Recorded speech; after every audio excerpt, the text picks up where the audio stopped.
السلام علیکم ورحمۃ اللہ وبرکاتہ۔ نحمده ونصلي ونسلم على رسوله الكريم اما بعد۔ گزشتہ دو ایک جمعہ سے ہماری بات چیت اور مذاکرہ حسن معاشرت پر ہو رہا ہے۔ اچھا معاشرہ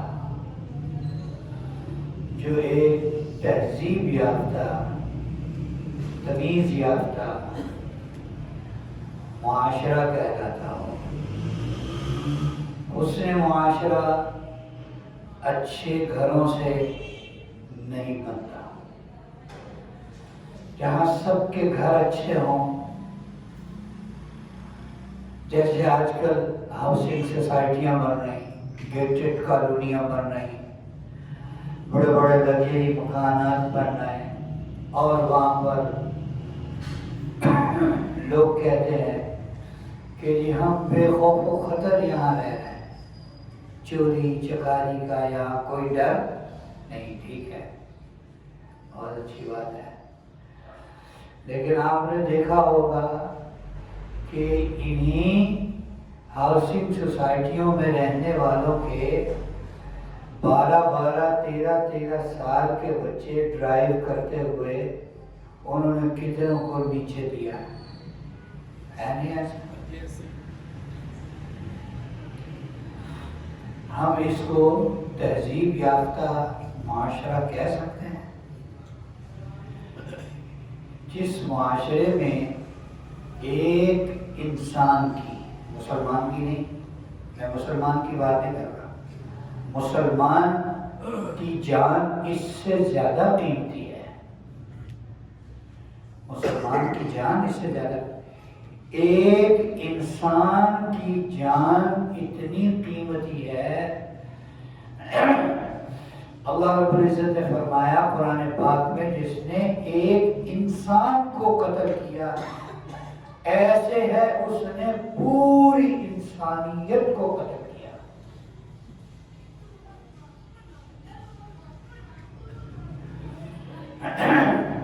تہذیب یافتہ معاشرہ یہ نہیں ہے کہ سب کے کپڑے اچھے ہوں، سب کے سب ویل ڈریس ہوں۔ تہذیب یافتہ معاشرہ یہ نہیں ہے۔ تہذیب یافتہ، تمیز یافتہ معاشرہ اور حسین و جمیل معاشرہ اس کو کہیں گے جس کے اندر جناب نبی کریم صلی اللہ علیہ وسلم والی معاشرت زندہ ہو۔ وہ کیا ہے کہ کسی کو کسی سے اذیت نہ ملے، کوئی کسی کو اذیت نہ دے، کوئی کسی کی تکلیف کا باعث نہ بنے۔ ہم اپنے بچوں کو موٹر سائیکل چلانا سکھاتے ہیں،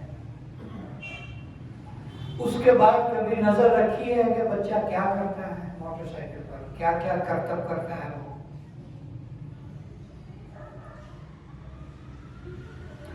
ہم بچوں کو گاڑی سکھاتے ہیں، خود چھوٹے چھوٹے بچے گاڑی ڈرائیو کر رہے ہیں، کیا ہم نے گاڑی سکھا کر یہ دیکھا ہے کہ یہ بچہ گاڑی کیسے ڈرائیو کر رہا ہے؟ کیا اس کی ڈرائیو سے کسی کو تکلیف تو نہیں پہنچ رہی؟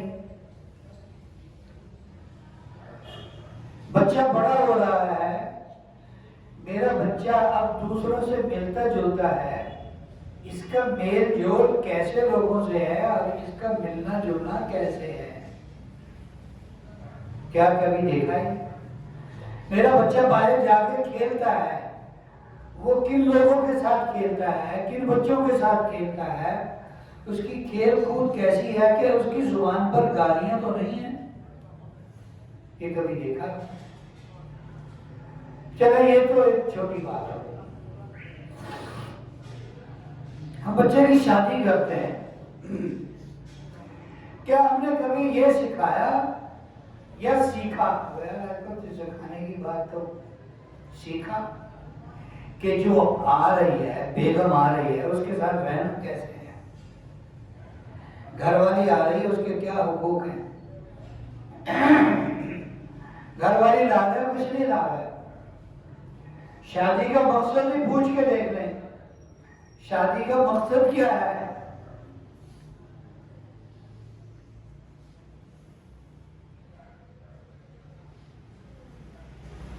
اور جن کو اللہ نے ماں باپ کے درجے پر فائز کیا ہے،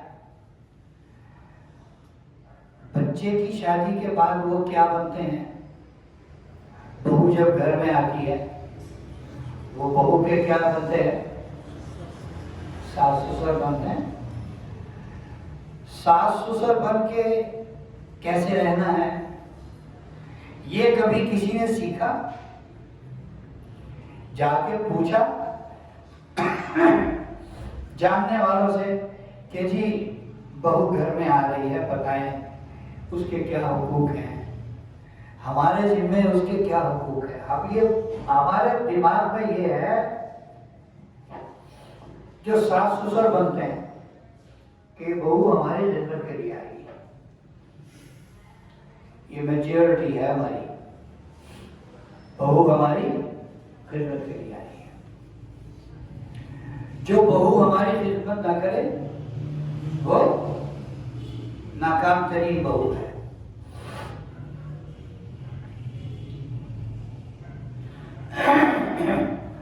اس کا اس کے میاں کے ساتھ بھلے تعلق اچھا نہ ہو، ساس سسر کی خدمت کرتی ہو، ساس سسر یہ کہتے ہیں کہ اس جیسی تو کوئی ہے ہی نہیں، ہمارا بچہ نکما ہے،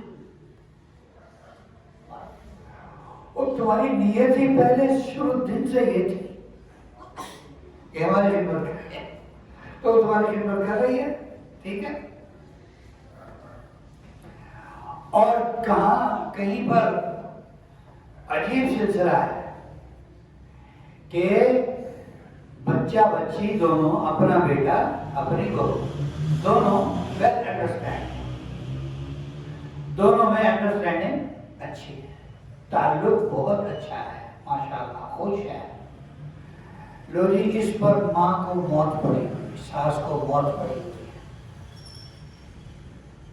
اس پر نندوں کو موت پڑی ہوئی ہے کہ تو ہم تو اس کو بھابھی بنا کے لائے تھے تو ڈائن نکلی، ہمارا بھائی لے کے نکل گئی، کہاں نکل گئی؟ تمہارے درمیان ہے، تم لائے کس لیے تھے اس کو؟ تم اس کو لائے کس لیے تھے؟ اسی کے ساتھ جوڑ بٹھانے کے لیے لائے تھے نا، تو جوڑ بیٹھ گیا، اب وہ تمہارے جوڑوں میں بیٹھ گیا، ان کا جوڑ کیا بیٹھا؟ وہ تمہارے جوڑوں میں بیٹھ گیا۔ چنانچہ آپ نے دیکھا ڈسکے کا معاملہ جو آپ کے سامنے آیا ہوگا، ڈسکے کا، یہ کہیں آپ نے سنا کہ کسی معاشرے میں اس قدر درندگی کے ساتھ ایک ایسا معاملہ ہوا ہو؟ ایک مرد قتل کرے، لا حول ولا قوت الا باللہ، ایک ہے ایک عورت قتل کرے، اور وہ عورت کس کو قتل کر رہی ہے؟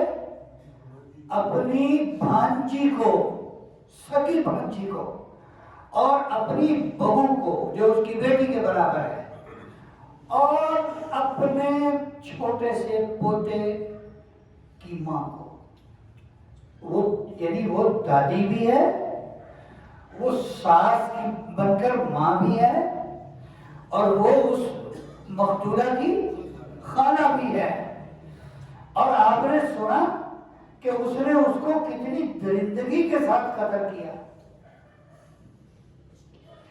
اس نے کیسے پیٹ پھاڑ کے اس کے اندر سے 7 ماہ کا بچہ نکالا، آپ سوچ سکتے ہیں؟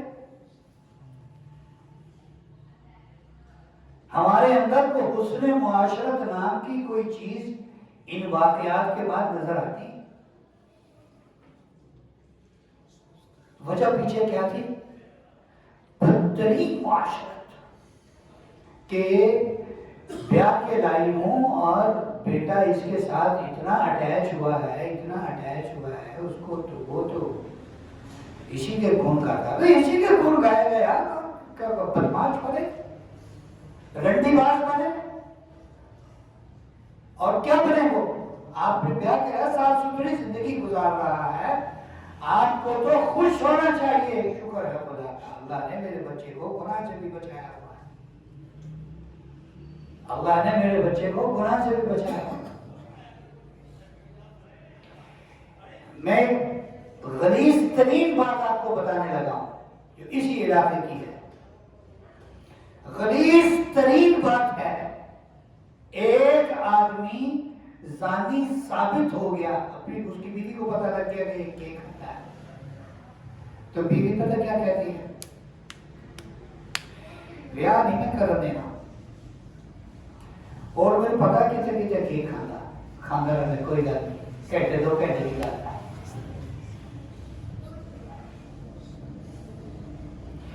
یہ اسی علاقے کی بات ہے۔ میرے محترم دوستو، اس سے پہلے کہ معاملات ہمارے کنٹرول سے باہر ہوں، حسن معاشرت کے دائرے میں آئیں، اپنے گھر کی عورتوں کو خود بھی سیکھیں، اپنے گھر کی عورتوں کو بھی، معاش کے اندر اتنا مست ہونا، مان لیا اس وقت معاشی تنگی ہے، لیکن جو قومیں ہوتی ہیں وہ معاشی تنگی کے اندر بھی اپنی اخلاقی قدروں کو نہیں بھولتی، نہیں چھوڑتی۔ ہمارے اخلاق اپنی جگہ ہیں، ہمارے اخلاق اپنی جگہ ہے، معاشی تنگی اپنی جگہ، ٹھیک ہے۔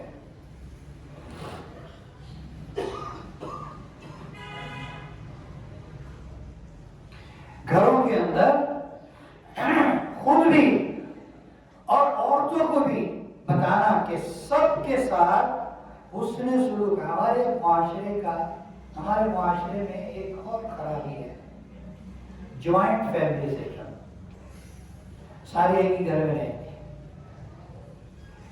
اس لیے بھی لڑائیاں بہت زیادہ، گھریلو لڑائیاں بہت زیادہ ہیں، عورتوں کے مقابلے بہت زیادہ ہیں۔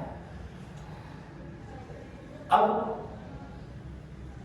4 5 6 بھائی ہیں، ہر کسی کی معاش الگ ہے، ہر کسی کا اسٹیٹس الگ ہے، کوئی اونچے اسٹیٹس کا ہے، کوئی درمیان میں ہے، کوئی نیچے۔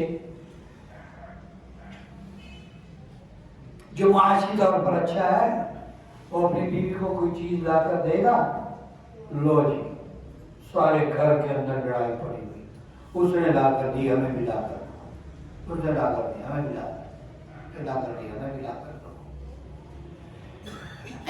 میرے عزیز دوستو، یہ بات سیکھنے کی ہے کہ نہیں؟ یا تو مجھے سمجھا دیں کہ مجھ سے کوئی فرق نہیں پڑتا۔ عربوں کے ہاں خاندانی لڑائیاں اس لیے کم ہیں، بچہ بیاہ کے کبھی بھی جوائنٹ فیملی میں نہیں آتا، باہر سے وہ اس کا الگ گھر پہلے سے لیا ہوتا ہے، چلو ہر یہ کہا جا سکتا ہے معاشی طور پر خوشحال ہے، یہ ہے وہ، چلے ہمارے ہاں کہہ سکتے ہیں بھائی زمین بہت مہنگی ہے، بھائی اتنی گنجائش نہیں ہے کہ ہم مکان لے سکیں، لیکن ہم یہ تو کر سکتے ہیں کہ اپنے گھروں کے اندر حسن معاشرت کے تذکرے کرتے رہیں، بٹھا کے عورتوں کو سمجھائیں، خود کو سمجھائیں، بھائیوں کو سمجھائیں، بہنوں کو سمجھائیں، سب کو سمجھائیں کہ ایسے رہنا بہو گھر میں لا رہے ہیں، آپس میں مذاکرہ ہو، آپس میں بات چیت ہو، آپس میں گفتگو، اس کو رکھنا کیسے ہے، اس کو رکھنا کیسے ہے؟ اس کا یہ مطلب نہیں ہے کہ علم ہوتے ہیں ٹکانے سے رکھنا، یہ مطلب نہیں ہے، اس کو بہترین طریقے سے ہم نے کیسے رکھنا ہے. اس کو دو چیزیں ہیں، ساس نہ رہے ماں بن جائے، اور بہو نہ رہے بیٹی بن جائے، سارا کے سارا. آج کل عمومی مرض ہے، بچیاں گھروں کے کام کاج پہ توجہ نہیں دیتی، مائیں بھی نہیں دیتی. حالانکہ عورت کے لیے سب سے زیادہ سیکھنے کی چیز کیا ہے؟ گھرداری ہے. اسکول کالج یونیورسٹی کی تعلیم نہیں ہے. اسکول کالج یونیورسٹی پڑھا اور ساتھ ہی شادی ہو گئی، تو گھرداری کیا سیکھے گی؟ اب اس کو روٹی بھی بنانی نہیں آتی، سالن بھی بنا، اس کو انڈا فرائی نہیں کرنا آتا، اس کو آملیٹ تک بنانا نہیں آتا. ایک ہمارے جیسے ہیں جو تبلیغ میں جا کے ہڈیاں بنانا بھی سیکھ لیتے ہیں، ہڈیاں بنانا بھی سیکھ لیتے ہیں. چلو مجھے صرف چپاتی نہیں بنانی آتی، روٹی نہیں بنانی آتی، باقی اللہ کا شکر ہے کئی چیزیں بنا لیتا ہوں. روٹی نہیں بنانی ہے، سیکھی نہیں.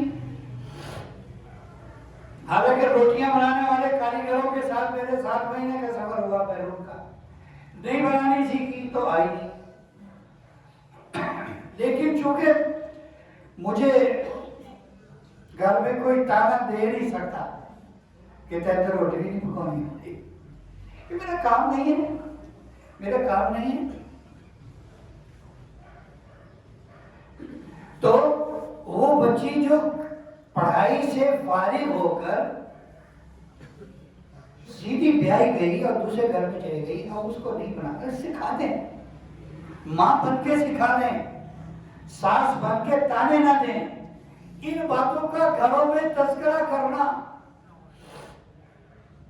ان باتوں کا گھروں میں تذکرہ کرنا. پھر بات بات پہ جب بچی کو یہ تانا دیں گے، تیری ماں نے تجھے اس کو سکھایا ہے، تیری ماں نے تجھے یہ سکھا کے بھیجا ہے، تیری ماں نے تجھے ایسے بھیج دیا ادھر کوڑا کاغذ، ہم تمہارے نوکر ہیں، ہم تمہیں سکھائیں. وہ تمہاری بیٹی ہے، اگر وہاں کمی رہ گئی ہے تو یہاں کمی پوری کر دو. آپ کیوں اپنے گھر کو جہنم بنا رہے ہیں؟ کیوں اپنے گھر میں عذاب پیدا کر رہے ہیں؟ کیوں اپنے گھر میں مصیبت بنا رہے ہیں؟ کیوں اپنے گھر میں لڑائی جھگڑے کی فضا پیدا کر رہے ہیں؟ آپ سکھا دیں، آؤ بیٹی آؤ میرے ساتھ آؤ، ادھر دیکھو، یہ یوں انڈیا رکھنی ہے، اس میں یوں تیل ڈالنا ہے، اس میں پھر وہ پیاز بھوننا ہے، اس میں پھر وہ یہ فلاں چیز ڈالنی ہے، فلاں چیز ڈالنی ہے. یہ دیکھتی رہو، تم 2 4 5 جنہیں اپنے ساتھ کھڑا کرو، پھر اسے کہو چلو آپ خود کرو، میں دیکھتی ہوں تم کرو، اس کی غلطی کوتاہی دور کرو. 10 دن کے اندر اس کو آرام سے سکھا کر خدا کی قسم ساری زندگی سکون سے گزاری جا سکتی ہے. یہ اسے معاشرہ. گھروں کے گھر اجڑے ہوئے ہیں صرف اس لیے کہ حضور اکرم صلی اللہ علیہ وسلم والی معاشرت ہمارے اندر نہیں ہے. گھروں کے گھر اور اتنی پتلی صورتحال ہے.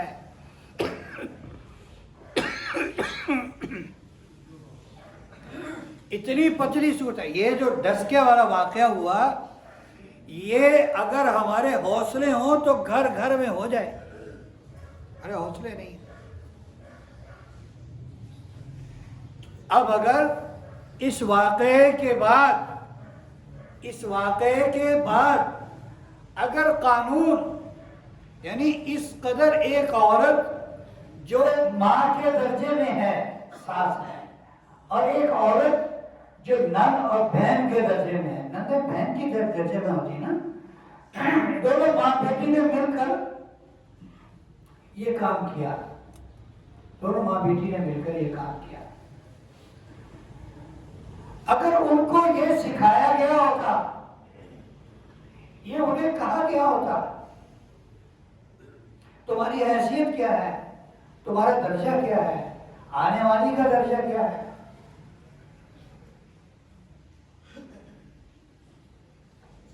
یہ تو معاملات گھر گھر میں ہے نا. کہ دوسروں کی بیٹیاں آ رہی ہیں، اپنی بیٹیاں دوسروں کے گھر جا رہی ہیں۔ عورتوں سے پوچھ کے دیکھ لیں، ہاں تمہارا داماد کیسا ہے؟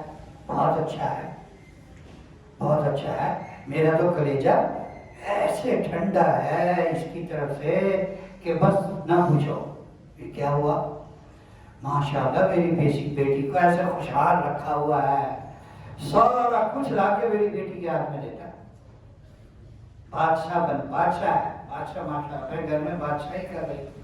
اچھا، اور اپنے بیٹے کا پوچھ لیں، یہاں بھی سیم وہی صورتحال ہے۔ اپنے بیٹے کے بارے میں پوچھ لیں، اپنی بہو کے بارے میں، ایک نمبر کا الو کا پٹھا ہے، ایسا بدماش ہے، یہ تو لگتا ہے میں نے جمع ہی نہیں، میں نے پیدا ہی نہیں کیا، یہ میرا بیٹا لگتا ہی نہیں۔ بھئی کیا ہوا؟ تمہارا بیٹا کیوں نہیں لگتا؟ یہ کیا مسئلہ ہے؟ بس جب سے آیا ہے بیوی بیوی بیوی بیوی بیوی بیوی بیوی بیوی، ابھی سے بیوی بیوی کے کبھی لے جاتا ہے، بھئی ہاں بھئی کہاں سے آئے ہو؟ آئس کریم کھا کے آئے۔ اچھا، کبھی لے جاتا ہے، ہاں بھئی کہاں سے آئے ہو؟ کھانا کھا کے آئے۔ اور جب سے یہ ڈائن آئی ہے سب کچھ اسی کے ہاتھ میں چلا گیا، میرے ہاتھ سے نکل گیا۔ مطلب یہ ہے کہ سب کچھ اس کے ہاتھ میں ہے تو وہ ڈائن ہے، اور اگر سب کچھ اس کے ہاتھ میں ہوتا تو یہ اس کی چاہت کیا ہے کہ ڈائن میں ہی بنی رہوں۔ اگر سب کچھ اس کے پاس ہے اور وہ ڈائن ہے تو پھر سب کچھ جس کے پاس ہوگا وہ ڈائن ہوگی نا؟ نہیں، دوسروں کو ہم برا کہیں گے، میں کہوں یہ بھی ہمارے معاشرے کا ایک المیہ ہے۔ میں کوئی گناہ کروں گا، میں کوئی گڑبڑ کروں گا، میں اس کی اپنے بارے میں تعویل کروں گا، ایسے ہو گیا، ہو ہی جاتا ہے، کیا ہے، اور کسی دوسرے سے ہو جائے، یہ ہوا تو ہوا ہی کیوں، اس کی معافی نہیں ہے، نہ یہ معافی ہو جائے، یہ نہیں ہو سکتا، چلو آؤ ادھر، اور یہ ایسی کی ٹیچ۔ میرے محترم دوستوں، یہ جس معاشرے میں نبی کریم صلی اللہ علیہ وسلم والی معاشرت نہیں ہوگی، وہ ہر آدمی کو اپنا محاسبہ کر رہا ہے کہ میرے سے کہاں چوک ہو رہی۔ جو لڑائیاں ہوتی ہیں نا، لڑائیاں اور غلط فہمیاں، اور ان کے پیچھے کوئی نہ کوئی بات ضرور ہوتی ہے، اس بات کو تلاش کرنا، یہ کیوں ہوا؟ آخر ایک معاملات ٹھیک چل رہے تھے، سموتھ چل رہے تھے، ایک دم معاملات ٹھیک ٹھاک ہو گئے، کیوں ہوئے؟ اس کے پیچھے وجہ کیا ہے؟ اس کو تلاش کر کے اس کو دور کرنا، اپنے گھروں کے اندر اس کا مذاکرہ کرنا، اس کی بات چیت کرنا کہ اچھے طریقے سے رہنا، یہ ہمارے نبی کی سنت ہے۔ بدترین طریقے سے رہنا، جہنم میں جانے سے پہلے ہم نے اپنے آپ کو دنیا کے جہنم میں گرا لیا۔ اللہ رب العزت ہمیں ان باتوں کی سمجھ اور ان پر عمل کی توفیق نصیب فرمائے۔